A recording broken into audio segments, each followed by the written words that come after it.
There's still no clarity on what court ruling will mean for Free State ANC delegates. And Marikana Commission's evidence leader accuses police of failing to implement a proper plan. I'm Lebo Changela with this news update.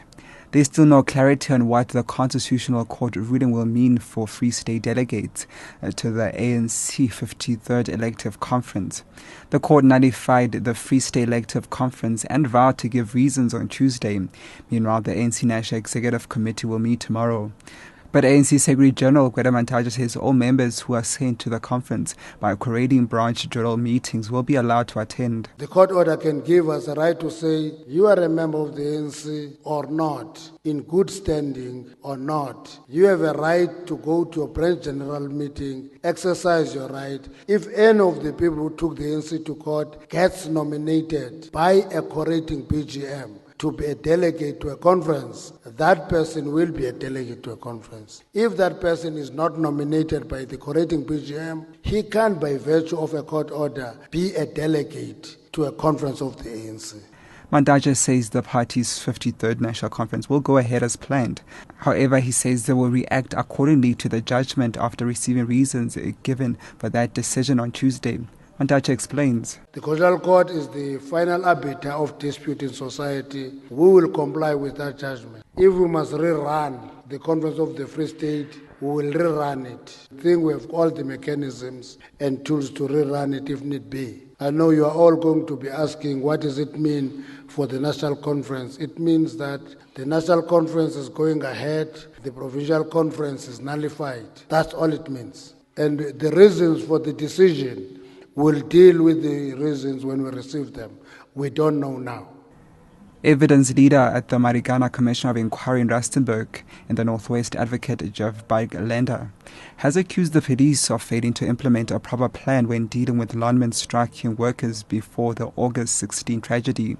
34 miners died in a clash with the riot police. Lander argued that police improperly erected barbed wires, which made it difficult for the striking miners to find an escape route when they were shot at by the police.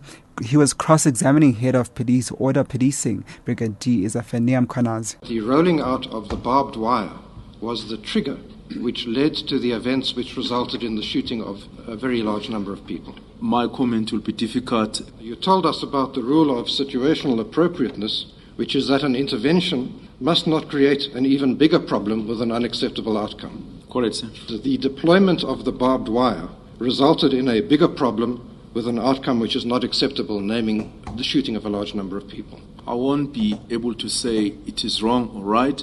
And the motor manufacturing and allied industries, which employs about 100,000 people, has closed for the Christmas recess today.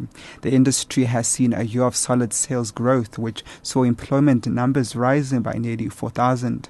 In the motor manufacturing sector, about 1,300 new positions were created, while in the component and allied industries, employment grew by 2,500. Domestic sales for the year as a whole are expected to reach 630,000 units and exports about 280,000 units. Automobile Manufacturers Association NAMSA Executive Manager Nome Lamkhet. The motor industry was one of the few sectors that continued to perform well this past year. Despite signs of weakness in the economy, all the industry's performance indicators were positive. Employment levels on the motor vehicle manufacturing side increased by 1,297 positions during the first 3 quarters of the year. Aggregate new vehicle sales improved by nearly 10% compared to the level of last year, and exports also registered growth of 1.5% compared to the level of last year, despite the recession in the Eurozone, which is the industry's main export destination.